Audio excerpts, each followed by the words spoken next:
literal #1 Alabama went into Death Valley and handed LSU the 29-0 loss Saturday. And no one can sum up the feeling of everyone in the stadium better than this fan, who instantly became an internet sensation known simply as #LSUGirl. She's embracing it, though. She made it her new Twitter avatar. So salty. So salty. She knew the camera was right there. She's sober, though. You could look at her eyes, man, she ain't been drinking. Right, which is why she's so miserable. You had a football game in Louisiana with your team getting mollywopped and you're sober?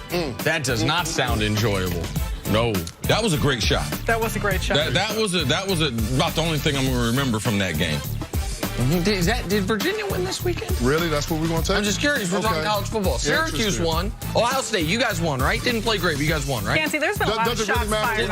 We're all playing for second place to Clemson anyway. Doesn't really matter that much? I mean, I don't know. I mean, we at least still have a chance to be in the conference championship game. Jared lay Goff, hands on you, what you want me headed to down do? to New Orleans to face Drew Brees and the Saints. End of the first half, Alvin Kamara runs in the touchdown. He had 3 in the first half, but the Saints up 35-17 at the break. But the Rams would climb all the way back. Goff finding Cooper Kupp on the 41-yard pass play.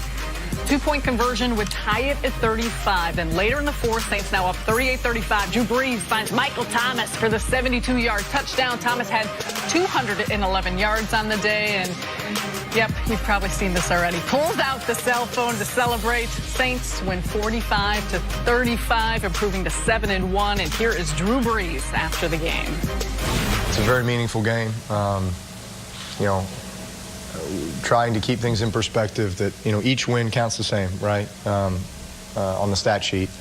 But when you talk about playoff implications and all those things, I mean, that's who we aspire to be.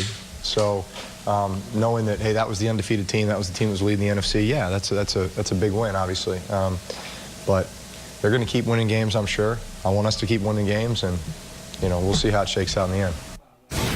Chris, how impressive was the Saints' 45-35 win over the Rams? Well, first of all, when I saw Michael Thomas pull out that cell phone, I thought he was trying to get a hold of Akeem Talib just to let him know his boy Marcus Peters needed a little help out there. He needed some backup. Film study. One of the most impressive parts about that game offensively for me for the Saints was no sacks on Drew Brees. This is the second consecutive week where that Saints offensive line has not allowed Drew Brees to get sacked. We all know about Aaron Donald, that defensive front of the Rams. They traded for Dante Fowler Jr., but guess what? They didn't allow their quarterback to get sacked. Last week, playing against the Minnesota Vikings, they didn't allow their quarterback to get sacked. That was a Vikings defense that had 10 sacks yesterday against the Detroit Lions. So if you can protect Drew Brees and they're able to hold serve down the stretch and maintain home field advantage, all of a sudden it's a different conversation around the Rams if they got to go down to the Superdome for the NFC Championship game. And I would say this is not the typical Saints team that we've seen in the past where they were prolific as far as throwing the ball, that you were like, man, this is a dome team. They don't have the physicality. If they did have to travel north or bad weather, we don't think they can do it. They're not that way anymore because of that offensive line and because of the dual threats that they have in the backfield. What I liked about the game last night was, because I know going into this game, Sean Payton wanted to take advantage of that lack of a great run defense that the Rams had. And he was going to bang Mark Ingram at him. He was going to give Mark Ingram 20 carries. Sometimes you have a game plan, but when you get in the game, because of the defense and other things, you have to change and or adapt. Most teams don't do it. Saints fumble the ball. Ingram fumbles the ball. He gets a bone bruise on his forearm. So you knew after that he wasn't going to be a huge role in what they were trying to do. All right, Kamara, let's give him the ball. He has 19 carries. He's got 5 receptions out of the backfield. So I'm going to take that same game plan with an undersized third down back, and I'm still going to pound it up in there. So I think that where they are right now, offensively with Sean Payton, they can do so many different things. But, man, if you have an offensive line that is not going to allow pressure on Drew Brees, what defense in the NFL is going to be able to stop that? I mean, that was, by the way, both offensive lines, I want to give them credit for keeping their quarterbacks clean. There were not only no sacks, but very few pressures throughout this game. It felt like both quarterbacks were having time, which is why the critical sequence is the one you alluded to. Ingram fumbles. It's 14-14. It looks like you're going to have to score every time. It's 14-14. Ingram fumbles, sets the Rams up with great field position. The Saints defense gets their first of a couple key 3-and-outs. Force them into a field goal. They run a fake field goal. Now, they were very close to getting it, but they ended up not getting it, at least being ruled they didn't get it. Touchdown Saints. Next possession, missed field goal. Touchdown Saints. Next possession right before the half, interception, the great play by the middle linebacker. That was a hell of a catch by him, reaching back across his body. Touchdown Saints. Now it's 35-14. And no matter where that game's played, you're down 21 to the Saints. Unless they make massive errors in the second half, it's going to be very difficult to come back. The Rams got it close, but when you're down that much, you have to play a perfect football game the rest of the way. Can't have the one mistake. Can't have Marcus Peters, who's playing at less than 100% with no safety help on Michael Thomas. You're going to lose the football game, and that's what they did. I agree with you on the home field thing. The Saints feel like a different team in that building. Well, here's the thing. They didn't have to punt in the first half, right? So when you start talking about them going up 35-14, if you're Sean McVay, you realize Todd Gurley can't run me back into this football game. I got to put this on Jared Goff. And I think we found out that Jared Goff, although he's a good quarterback, he's not quite on that level where he can go blow for blow and match scores with Drew Brees. And that's exactly what they did. They allowed the scoreboard to dictate the offensive game plan for the Rams. So everybody wants to make a big deal out of this Saints run defense.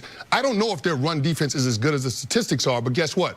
When I have to force the opposing team to throw the ball because the scoreboard is 35-14, that takes care of the Todd Gurley problem for me altogether, and I think that's exactly what Drew Brees set out to do early in that game. So the missteps that you had, the fake field goal that they didn't convert on, and the turnover late by Jared Goff throwing it to Alex Anzalone, that was the difference in terms of dictating the complexion of the game, and Drew Brees was able to do enough at the end of the game to close it out. Home field obviously significant. However, who's the best team in the NFC in your mind?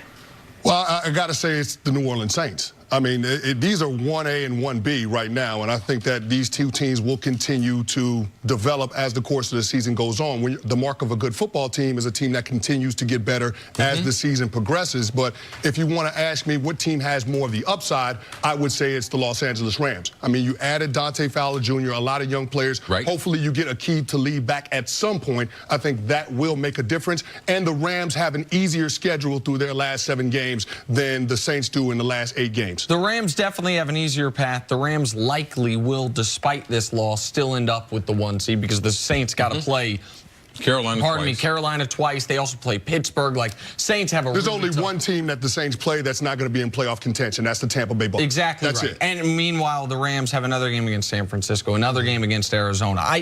But I think the Saints are better than them. I think the Saints can go to Los Angeles and win. The Rams, to me, have looked gettable the last month. Seattle almost had them.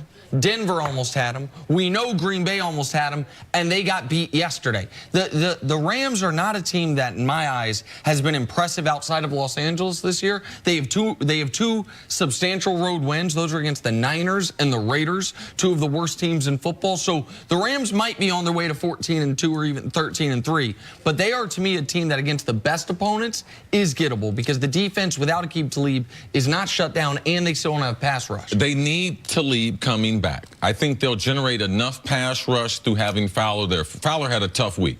Gets traded, flying to Los Angeles, then got to fly another 5 hours back on Friday to New Orleans. So I thought what he provided them was very, very good. Their nickel situation as far as pass defense is bad, and their linebackers are awful in pass coverage. So I don't know how much that's going to change. I think right now the Rams are a better team than the Saints, even in this game, even after seeing the game yesterday. Chris Canty, we're going to see you a little later. We're going to make sure you have Brian in check for us, please. Go. Coming up, how tough will it be for Aaron Rodgers to drag the Packers to the playoffs? That's next on First Things First. We might see Kenny later. University of Virginia might call him for some help in the meantime. Wow. Get one win over Wake Forest. What about going to urgent care, Nick? Me?